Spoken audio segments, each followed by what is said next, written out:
Hi, Jeff. I'm Sarah from The Upcoming. Such a pleasure to be able to speak to you today. Thanks a lot for taking the time.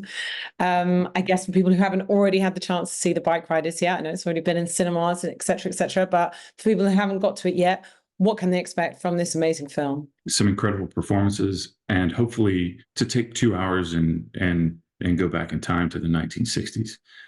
We really labored to kind of bring this very specific time period in this very specific place back to life.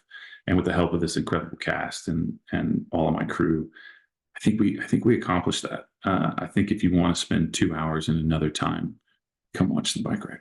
And maybe you could just cast your mind back. I mean, I know you've probably spoken about this a lot, but just so we can enter into your mindset when you first stumbled across this, incredible 1967 book of photography, this black and white photography with all these interviews, and you were flicking through that and you thought, you know what, this is going to make an incredible film. When did you discover it, and when did that thought pass through your mind? It kind of evolved over time. I found the book in 2003. And at first you're struck by the photographs, and it feels like a complete world because the photographs aren't just the guys in bars and stuff. Like it has the dirt track stuff. It has the scrapbook of the club showing Marlon Brando's, Wild One and the inspiration that gave Johnny. It felt the photographs like a complete world, but then you keep going and you read these interviews, and then the world gets more complicated because no longer are you just looking at photographs and kind of filling in the personalities of those faces. You're actually hearing their words because Danny just took a reel-to-reel recorder around and captured them speaking. And sometimes they're funny, and sometimes they're horrifying, and sometimes they're honest, and sometimes they're lying. And what it really is a complete picture of a subculture. As a storyteller that wants to bring people into a world that they may or may not be familiar with, all those details are really important. And that's what Danny's book provided. So it was this kind of, if there was an aha moment, it was, oh, he's given me all the details to create a world. Now I just have to kind of figure out a narrative. And in terms of, I guess, your touch points, in terms of maybe other films that are about biker culture, your own filmography, really sort of zeroing on different aspects of like American Midwesterners. I know maybe Goodfellas or films like that. How did that maybe all coalesce to give us this very specific kind of aesthetic and look and feel that you've created with this film? More than motorcycle films, and I'd seen a few, 1970s biker films, 60s, there are a ton of them. But I was more affected by kind of films out of different decades. If you take Coppola's The Outsiders, the aesthetic of that film had a tremendous impact on me. There's an opening few minutes all set to it's just I think probably the best 3 minutes of cinema I've ever encountered. And the look and feel of those guys and their voices and their clothes and their hair. I really wanted to make a movie that felt like that 3 minutes. Also, then you can look to Goodfellas in terms of story structure, but then you also have, Rebel Without a Cause and you have these films, which for me, they're 1960s films, which is the style of acting that's starting to come out in the 1960s, where we're getting out of the studio system of the 40s and the 50s. And you see mostly men struggling to try to express themselves in a deeper way than maybe they have in the past. And I'm really drawn to films like HUD, Rebel Without a Cause. These are films where, yes, the men, as the characters are trying desperately to enunciate something for themselves and are unclear on how to do it. But it also feels like the industry as a whole and the storytellers at the time were trying to do the same thing. And that very much speaks to these characters. They don't have the tools necessary to, to express all the emotions and the feelings that they're having. At what point did you, I guess, decide that this was all going to come through the perspective of Kathy's character? Because I think it's a really fascinating choice, and maybe it's even more nuanced than you might think it is from the outset. I mean, this is not just someone from the outside looking in, like a woman on the outside looking in on this hyper masculine world. She's also, as the audience are, both sort of sucked and drawn into it and magnetized to it like she is to Benny, but also suffering the consequences of that, facing up to the reality of the violent nature of it. So it's both the push and the pull, the allure, and seeing sort of the dark side of it through her eyes. So, when did you make that decision? I mean, that's it exactly.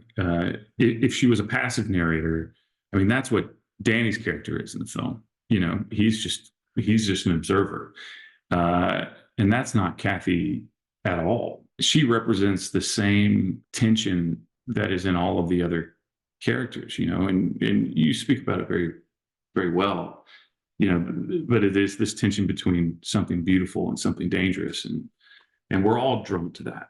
And she certainly was. But the truth is, in the interviews in Danny's book, she's just the most interesting.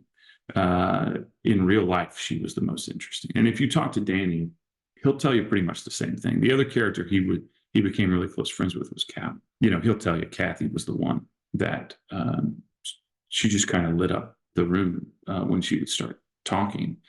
And I think as a photojournalist, you know, Danny knew he had this kind of piece of gold in front of him, and it comes off the page in the interviews because it is completely unfiltered. I think we live in a time now when everyone measures what they do, you know, whether they're putting it on their phones or out in the world, however they are.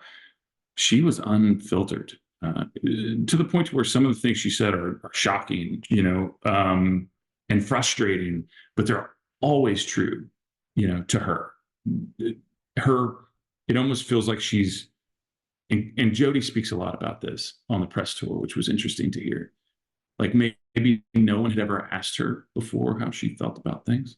So when Danny did, she had a lot to say, which speaks to a much bigger idea that maybe in this period, not enough women were asked how they saw things. So you have this thing, I mean, it was captured in 1965 with Danny's reel-to-reel recorder. This woman was real, and she said these things. And that is who she was in that moment in time. And I fell in love with it. This triad of actors that you put together for this film, I mean, I guess on paper, you know, it was always going to be amazing. But with Jodie, with Tom, with Austin, you know, seeing that come alive on screen, and I guess particularly for me, Jodie, you know, and then also learning afterwards, you know, how she's so meticulously was listening to these, you know, these interviews and really nailing this accent and the mannerisms and everything. I mean, all three of them just give such committed performances. So, you know, how did you land on them originally? But did it even surpass your expectations, seeing the performances they gave? Yeah, what's most fascinating about that is how different the three of them are as actors. I mean, you couldn't have, just between Jodie and Tom, two completely different acting styles. Like Tom, you don't see any like Tom, it feels like Tom just showed up.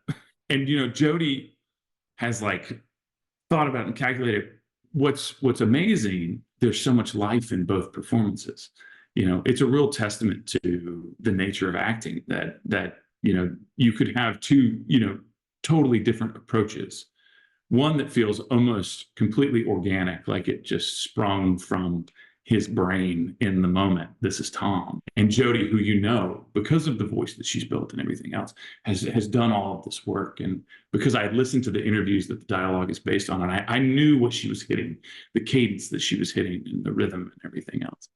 And then you also have Austin, who we haven't given all of this dialogue to, who is every bit as hard of a worker, you know, like the amount of preparation he obviously did for Elvis was insane. But he's doing the same level of work, you know, with what I gave him, which wasn't that much in the Bikeriders, meaning the bikes, but even smoking and like the way he's carrying his body and the way he's carries his emotions around is really the most interesting part. But you couldn't have three more different actors. And so as a director, it was just kind of fascinating. And 100%, it always was better than what I had in my head. But I'm used to that because I work with really great actors. You know, I've been blessed to work with Michael Shannon and Sam Shepard and Reese Witherspoon and Matthew McConaughey and Jessica Chastain and Ruth Negga and Joel Edgerton. These people perform at a level that I just get to sit back and watch, and it certainly felt that way. There's a scene between Jodie and Tom where she comes to confront him after Benny's gotten his leg broken, and I mean, it was just like for a director, it's just like the greatest day ever, because you just sit back and you're watching two incredible people read your lines. Like there are no notes, you know, like what do you have to say? You're just kind of moving the camera to make sure you capture it, and even that's not that hard because they're just sitting across from each other. So it's just a joy. One final comment you were saying about, you know, the press tour. Have you been enjoying watching just like all these incredible videos, but also, you know, people just swooning about, you know, Austin even like making eye contact with people? Maybe that's made you laugh, but also reminiscent of maybe the time you saw him on set. So Oh, it totally happened. You know, we did a USO tour and we introduced the film at a theater, probably about 250 people. And we were there with the base commander. And he said, "Hey, can we just go down front and take a photograph with you guys holding the USO banner with the audience behind you?" We're like, "Yeah, sure." So we walked down, and these women got up out of their seats to come approach Austin and take photographs. And now this is a military base. These are military families, and this is a general who's like, "Ladies, please sit down. Ladies, please take a seat." Couldn't help themselves. And to the point where he was like, the general was like, "Just take the photograph." And then we like rushed Austin out. But I've seen it in real life, and it is fascinating, to say the least. It's never happened to me. And yeah, it was fascinating to watch. But I love doing interviews, and I love listening to the actors' interpretation of the work that we did together. Because, you know, you never sit around and say, "Hey, just give me your interpretation of the thing we just did for 2 months," until you do press. And it's like this whole new kind of paradigm to the process. So I've enjoyed it. I always enjoy it. thank you so much for sharing all that with me, and can't wait for everyone else who hasn't had a chance to see it yet to see the Bikeriders. Huge congrats on the amazing film. Thanks a lot. Thanks, Sarah. Thanks for letting me back. So nice to chat to you. Thank Thanks you. you. Cheers. Bye.